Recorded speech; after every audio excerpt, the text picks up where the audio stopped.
Amigos televidentes, continuamos con su programa Cerrando la Noche y como es costumbre, ya a partir de esta hora vamos a conversar con los invitados e invitadas que diariamente desfilan por este espacio. En la noche de hoy vamos a conversar con uno de los profesionales, yo diría, más acabados que tiene la República Dominicana, un hombre que es versátil, que te habla de algunos temas importantes de la geografía nacional y sobre todo que es miembro de la Academia de Ciencias de la República Dominicana. Vamos a conversar nada más y nada menos que con el ingeniero Osiris de León. Don Osiris, buenas noches. Bienvenido. Buenas noches Giovanni, buenas noches Junior, buenas noches a todo el pueblo dominicano. Contento de estar con ustedes aquí, cerrando la noche. Y nosotros contentos de tener un especialista como usted, que es un hombre que maneja datos y cifras.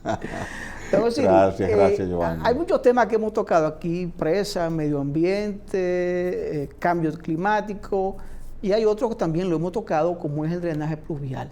Creo que es un tema que está preocupando a todos los dominicanos, porque creo que se ha salido de la mano los últimos 40, 50 años, a pesar de que todos los gobiernos hacen un diagnóstico, investigan cuánto sale la solución final para manejar las aguas que caen cuando llueve, pero todavía no se ha hecho un trabajo en definitiva.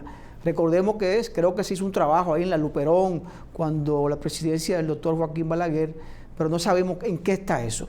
Definitivamente, ¿cómo podemos corregir el problema del drenaje pluvial y de las aguas cloacales en el Santo Domingo, o en el Gran Santo Domingo, que es donde hay la gran cantidad de habitantes, de personas? Fíjate, Giovanni, cuando hablamos de alcantarillados en Santo Domingo, tenemos que dividir los dos componentes que tú acabas de dividirlo. Drenaje pluvial, que tiene que ver con la lluvia que te cae, y que frente al cambio climático tú tienes ahora que multiplicar tu capacidad de drenaje. Antes tú podías diseñar para 15, 20, 25 milímetros de lluvia por cada metro cuadrado por cada hora. Ahora tú no puedes hacerlo así. Con el cambio climático tú estás obligado ahora a diseñar para 120, 150 o para eventos extremos 200 milímetros de lluvia por cada metro cuadrado por cada hora. Alguien te podrá decir eso es un tremendismo. Sí, cierto, es un tremendismo, pero la naturaleza te está indicando que es así. En Valencia te acaban de caer 618 milímetros de lluvia por cada metro cuadrado en 3 horas. Eso quiere decir que el promedio de lluvia que te cayó allí fueron 206 milímetros de lluvia por metro cuadrado por hora. Por eso se inunda Valencia. Por eso la corriente arrastra a los vehículos y los lleva y los apila en las esquinas. Es una señal que aunque tú puedes decir, y la gente que nos ve puede decir que Valencia está lejos, es un ejemplo del cambio climático en el siglo XXI, en el 2024. Y ya ese modelo tú tienes que aplicarlo en Canadá, en Estados Unidos, en México, en el Caribe, en Europa, en Sudamérica, porque es una señal de que se está concentrando mucho vapor de agua en una misma zona, sin mucha carga de viento que lo desplace, y toda esa lluvia te cae en forma del diluvio universal. Y tu sistema de drenaje ahora tiene que responder a eso, porque de lo contrario, la comunidad se te va a quejar. Fíjate cómo en Valencia 130,000 personas se concentraron en una plaza para pedir la destitución del gobierno local, porque entendieron que aquello fue mal gerenciado. Entonces, a partir de ahí, tú tienes que revisar los modelos. Y eso no aplica solamente para España. Eso aplica para nosotros aquí en República Dominicana. Porque cualquier tormenta, cualquier huracán, te puede generar un escenario igual o peor. Oye, igual o peor. Mira cómo hace apenas una semana teníamos un huracán en Honduras. Y duró 48 horas sobre Honduras. Se quedó estacionario, no se movía. Mira cómo hace unos 4 o 5 años tuvimos un huracán en la zona de Bahamas y duró 40 horas en el mismo lugar. 40 horas, Giovanni.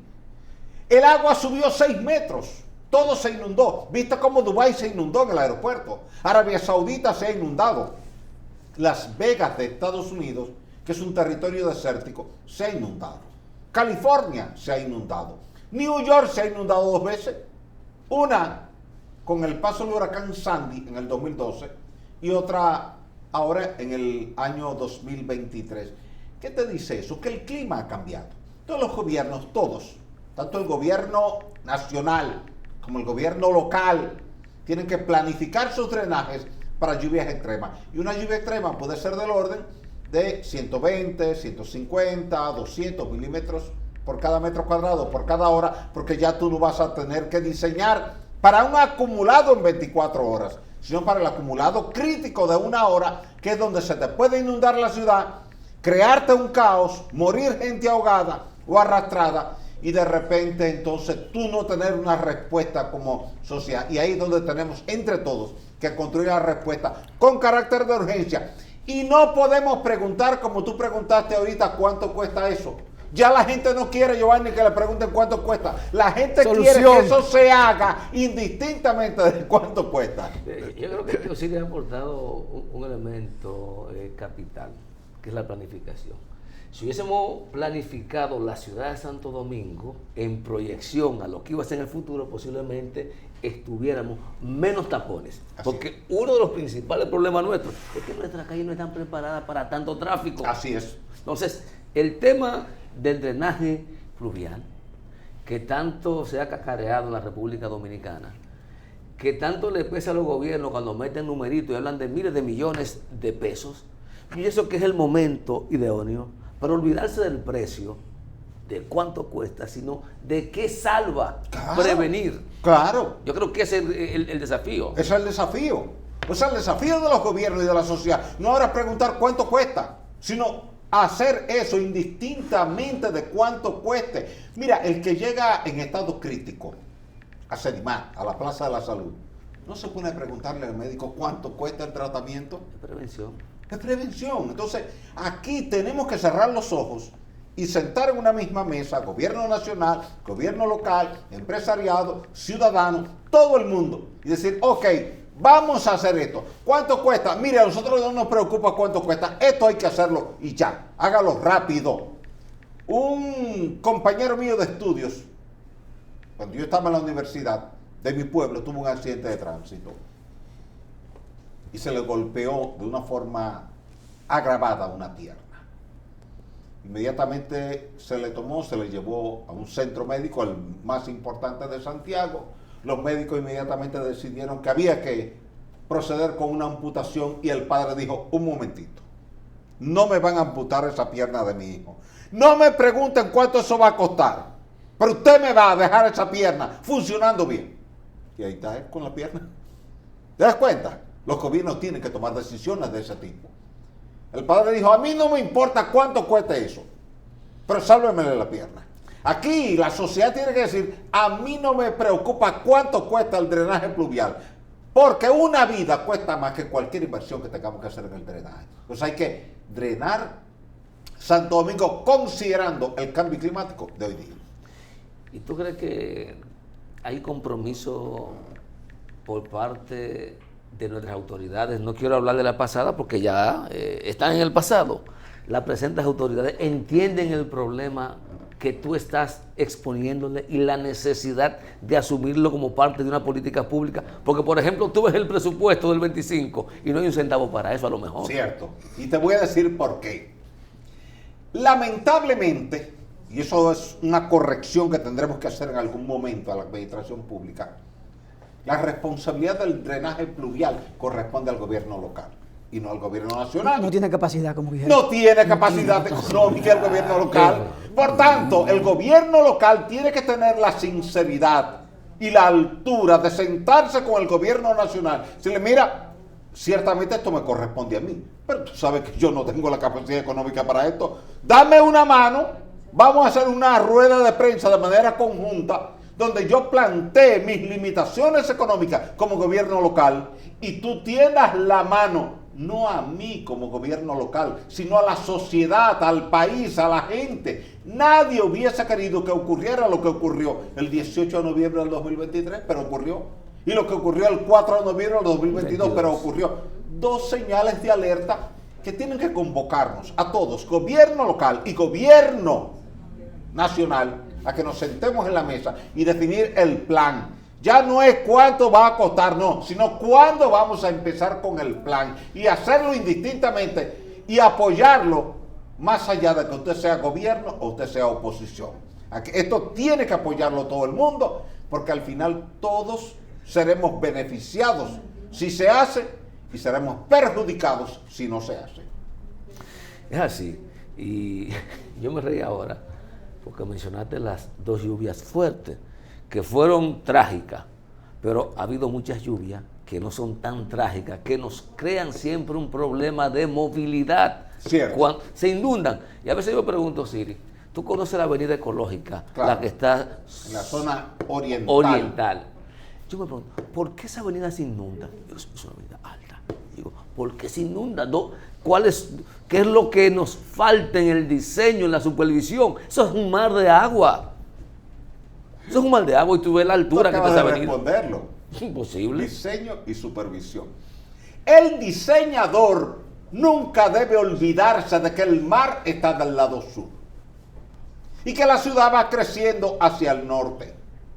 En tal virtud, tú tienes una fuerza invisible, pero que está presente a las 24 horas del día, que está para ayudarte y que se llama la gravedad. Por tanto, si tú desde lo alto de la avenida ecológica, tú le das pendiente hacia el lado sur, el agua se va sola. ¿Y para qué te sirven las curvas de nivel que ustedes hacen? Para eso mismo. Parece que no la Pero ahí hacen. donde está el diseño. O sea, para tú hacer el diseño de la vía y del drenaje, lo primero que tú pides es la topografía. Dame la topografía con curvas de nivel cada 10 centímetros. Con eso ya tú ves, donde quiera que haya una depresión topográfica, tú rellenas, inclinas hacia el otro lado y el agua se va sola. Tú lo que necesitas con el agua es darle mínimo una pendiente de 0.5%.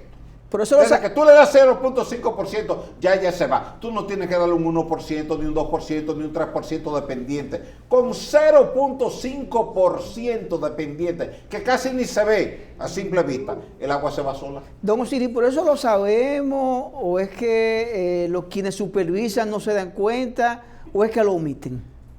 No, mira, lo que yo creo es que como cuando estamos diseñando la vía no está lloviendo, y cuando estamos construyendo no está lloviendo, nos olvidamos que aquí llueve. Entonces, creemos como que todo el tiempo eso va a estar seco. ¿Qué fue lo primero que hizo Nicolás de Obando en la ciudad colonial? Diseñar y construir el drenaje. ¿Y qué tipo de drenaje utilizó Nicolás de Obando? Un túnel por el que tú, yo y usted puede correr libremente y no choca arriba ni choca en los lados. Diseñado para que el diluvio de Noé pudiese drenar por ahí, directo al mar. Si Obando pudo hacer eso 500 años atrás, ¿qué impide que nosotros lo hagamos hoy día en el siglo XXI? Por tanto, si usted como gobierno, cualquiera, sea el de ayer, sea el de hoy, sea el de mañana, usted llama a una licitación para una vía como esa. Usted dice, condiciones, porque hay unos términos de referencia que usted da, claro, y usted los sube para la licitación. Y uno de los términos de referencia dice, la obra hay que probarla antes de inaugurarla con 50 camiones de bomberos colocando agua ahí simultáneamente. Si el agua se acumula, el gobierno no paga la obra. Te garantizo que no se te acumula una gota de agua. Pero si no hay consecuencias, le da igual que suba aquí, que baje aquí. Mira, hay un amigo de ustedes y amigo mío que es comunicador, que me dijo que cada vez que llueve, su casa se inunda y que quería que yo fuera a visitarlo para que le diera una idea. Fui y efectivamente, él vive en una depresión topográfica de una calle. Miren lo que hicieron los urbanistas que trabajaron en esa calle. Hay una subidita, hicieron la vía, hay una bajada, hicieron la vía, y entonces él vive abajo, él compró abajo. Entonces cada vez que llueve el agua se acumula ¿dónde? ¿Dónde va? Entonces yo le digo, pero mira fulano, allí está la calle a 100 metros. ¿Qué le costaba al diseñador y al constructor hacer una excavación aquí, que se hacía con mi pueblo cuando yo era muchacho? Se lleva la tubería de la alcantarilla hasta allá y el agua se va sola porque tú tienes las condiciones de pendiente ideales allí para que el agua se vaya sola. De ahí se va por esa calle que tú tienes del lado este tuyo y de ahí se va a la Luperón y drena sola. Yo creo que aquí tiene que ser de rigor, obligatorio, sancionable, que cuando usted termine la obra, si hay un fallo, usted tiene que corregirlo a su costo, no a costo del Estado.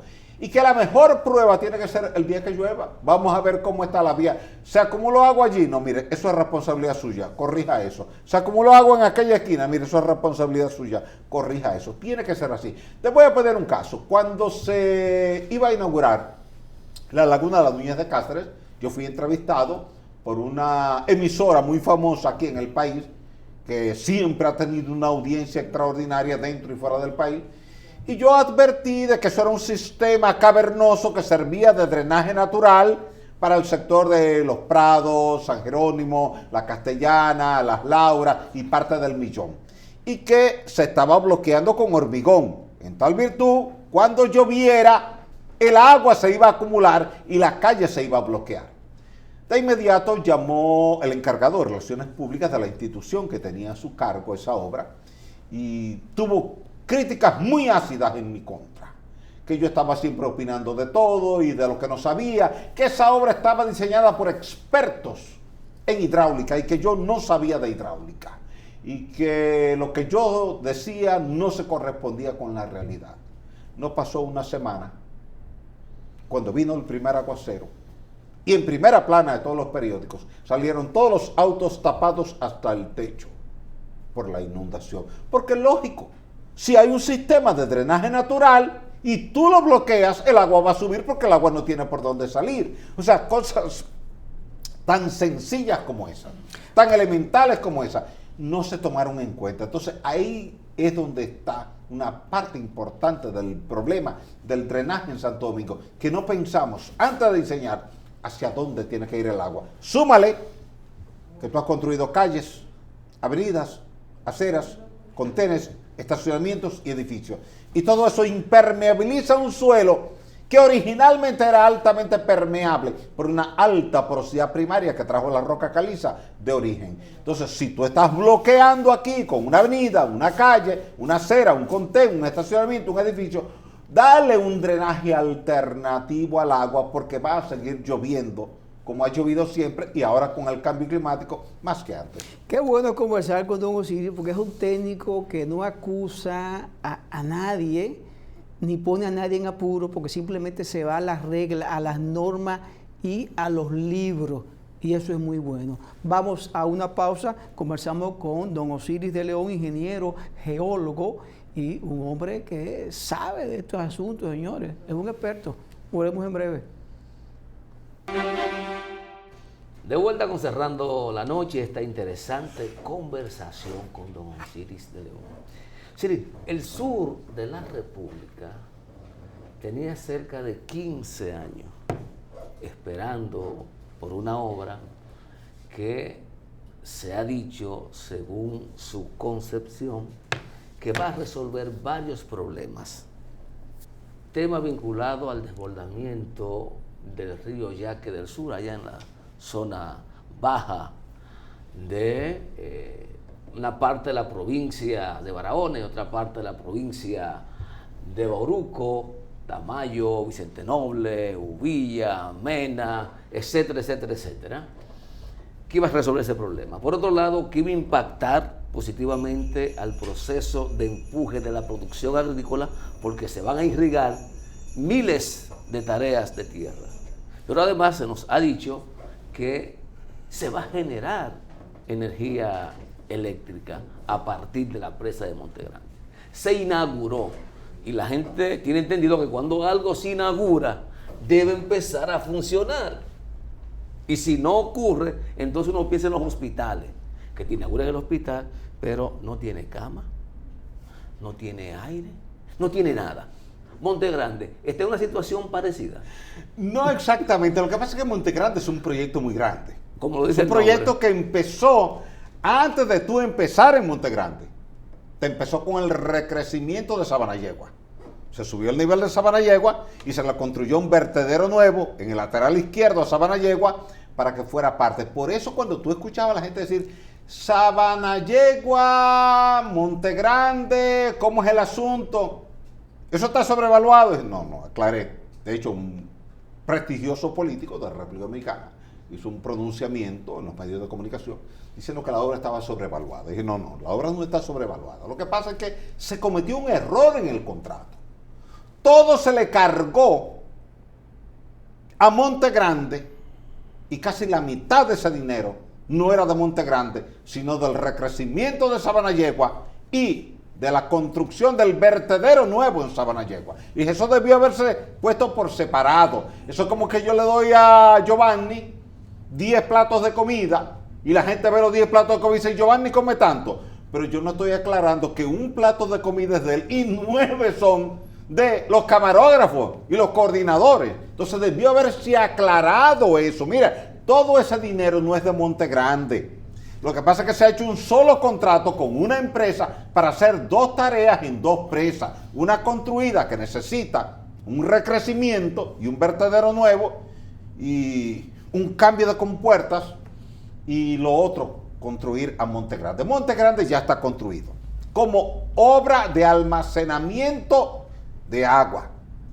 Pero recuerda, si le vamos a poner turbinas para generar energía hidroeléctrica, hay que hacer un túnel de conducción, una chimenea de equilibrio, un túnel de presión y la casa de máquinas. Entonces, eso es la segunda fase. Eso es complementario. Complementario. Es decir, ya tú hiciste la casa, ahora tú tienes que amueblar la casa. Entonces, esa parte todavía no se ha hecho.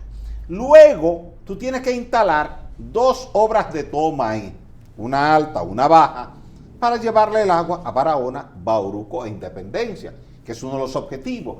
Fíjate que, por ejemplo, Santo Domingo recibe agua desde la presa de Valdesia, 6 metros cúbicos por segundo, pero no se hicieron de manera conjunta. Valdesia se construye en el segundo gobierno de Balaguer, es decir, del 70 al 74, pero el acueducto se construye cuando Balaguer retorna al poder en 1986, periodo 86-90. Igual tú lo ves con la presa de Tavera. Tavera se termina en el año 74, pero el acueducto de Santiago, que está conectado a Tavera, se construye en los años 87, 88, 89, 90. Igual te pasa con el acueducto de la línea noroeste, que está conectado a la presa de Monción. La presa de Monción se inaugura por allá en el 2005, pero luego es que se decide construir el acueducto de la línea noroeste. Entonces, fíjate que en cada uno de los casos, por ejemplo, esa presa de Monción, quien la inaugura es Leonel Fernández. Porque cuando llega al gobierno ya la obra está casi terminada. Pero luego es Hipólito Mejía que toma la decisión de construir el acueducto de la línea noroeste. Eso hay que hacerlo ahora. Se hizo un acuerdo con los senadores del suroeste, de Azua, Barahona, Bauruco, Independencia, Pedernales y Elías Piña, de que ese complejo que es Monte Grande, Sabanayegua, tenía que garantizarle agua al acueducto del suroeste. Veo que tú conoces muy bien la zona porque sabes que el río Yaque del Sur inundaba toda la zona desde Tamayo y Vicente Noble hasta llegar a Pescadería, Uvilla, Habanero, toda esa franja se inundaba.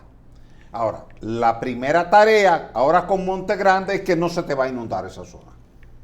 Porque el agua que tú viertas por Sabanayegua, que almacena 400 millones de metros cúbicos de agua, la vas a retener en Monte Grande, que te almacena un volumen casi igual. Tiene que caerte el diluvio de Noé y un poco más, para que se te llenen los 2 embalses, que de hecho, Sabanayegua nunca se ha llenado, nunca ha tenido que verter. ¿Por qué? Porque nunca ha recibido tanta agua como para tener que verter, que si tú lo has visto, por ejemplo, en Tavera, que si lo has visto en Valdesia, pero no lo has visto nunca en Sabanayegua. Por eso se necesita ahora seguir invirtiendo recursos económicos en la fase de la instalación hidroeléctrica en Monte Grande y en todo el sistema del acueducto del suroeste. Porque inclusive fíjate que aunque tú tienes el canal Isura, que viene de Sabanayegua, que es Yaque del Sur, Asua, que irriga zonas de ahí, de Asua, de la parte occidental de Asua, hay gente en Asua que quiere que se aproveche parte del agua de Monte Grande también para suministrarla a Asua, aunque originalmente, y te lo digo porque yo fui que hice la geología para Monte Grande, y la hice en el año 1991, siendo Joaquín Balaguer presidente de la República y siendo Augusto Rodríguez Gallar director del IDRI. Y no iba ahí, iba en Cerro Los Pasitos. Y cuando evaluamos Cerro Los Pasitos, le dije a Augusto Rodríguez, mira, no, tú no puedes hacer una presa ahí, el nivel de permeabilidad es muy alto, el nivel de inestabilidad es muy alto, no podemos hacerla porque ahí lo que vamos a tener es un fracaso. Vamos a cambiarnos de sitio. Entonces me dijo, no, pues búscate otro sitio adecuado, y ahí fue donde apareció Monte Grande, que no era el sitio ideal, pero era el menos malo en la región. Y eso te indica a ti que los procesos en presas son mucho más complejos y más lentos de lo que uno puede pensar, y por eso fíjate que los gobiernos se van cuidando de que cada paso que dan va hacia el éxito, para no tener tropiezos como los que se tuvieron en Guaigüí. Entonces, en esa proyección, ¿cuándo tú estimaciones, que el sur pudiera estar aprovechando en más de un 50% a Monte Grande? Mira, el sur tiene mucha agua. Precisamente el domingo tenemos una actividad en Neiva. Ahí estaba el senador de Bauruco, ahí estaba el senador de Independencia, la gobernadora de Bauruco, estaban los alcaldes, los concejales, estaba la Cámara de Comercio y Producción, estaba la Fundación Ciencia y Arte, estábamos todos los preocupados por el tema. Creo que Claudio Camaño también ahí de asunto. Claudio Camaño Vélez estaba ahí. Y Jesús Medina estaba ahí. Sí. Estábamos todos ahí hablando del tema, y precisamente eso fue uno de los temas que se tocó. Es decir, cómo poder integrar aguas superficiales y aguas subterráneas, las que ya tenemos en embalses, y los embalses que pudiéramos añadir para garantizarle a esa región agua permanente, porque allí hay una paradoja.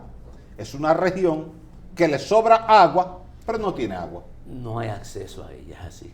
No Entonces tú dices, pero miren el tamaño del lago Enriquillo. ¿Y de dónde viene esa agua del lago Enriquillo? Esa agua viene de los manantiales de las Marías, las Varías, Boca de Cachón, el río Panzo, el río Guayabal, el arroyo del Penitente, el río Las Damas.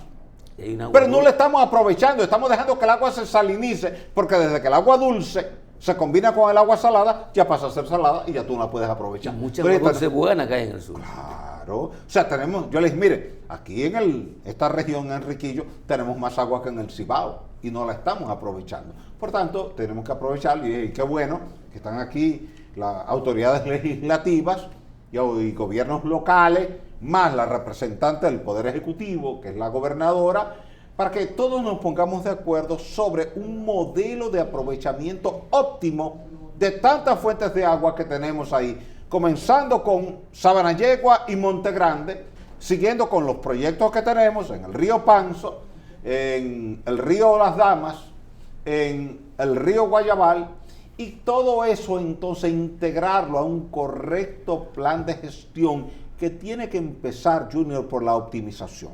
Somos un país de dispendio del agua, tenemos que reconocerlo.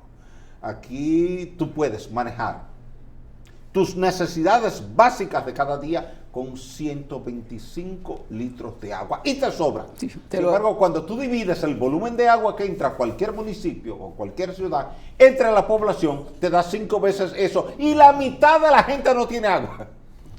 Hay gente que no se bañan con dos cubetas de agua de 5 galones. No encuentra sentido. Dice en cualquier país que Santo Domingo recibe 420 millones de galones de agua cada día. Tú dices, pero ahí hay agua para el triple de esa población que hay en Santo Domingo. Entonces te dicen desde los barrios, pero a mí no me llega agua. Entonces tenemos que gerenciar de forma adecuada el agua, porque tenemos agua más que suficiente, pero no hemos sabido canalizar esa agua para satisfacer los requerimientos de la población. Don Osiris, muchos temas, pero lamentablemente tenemos que concluir esta entrevista con usted. Así haremos otro programa, no te preocupes. Claro que sí, claro que sí. Muchas gracias, de verdad. Señores, conversamos con don Osiris de León, ingeniero, geólogo, experto en asuntos de agua, clima, medio ambiente, asuntos forestales, geología, y además pues es un prestigioso miembro de la Academia de Ciencias de la República Dominicana. Despedimos el programa por la noche de hoy, este equipo encabezado por Junior Espinosa y quien les habla, Giovanni Almonte. Nos despedimos y será pues hasta mañana.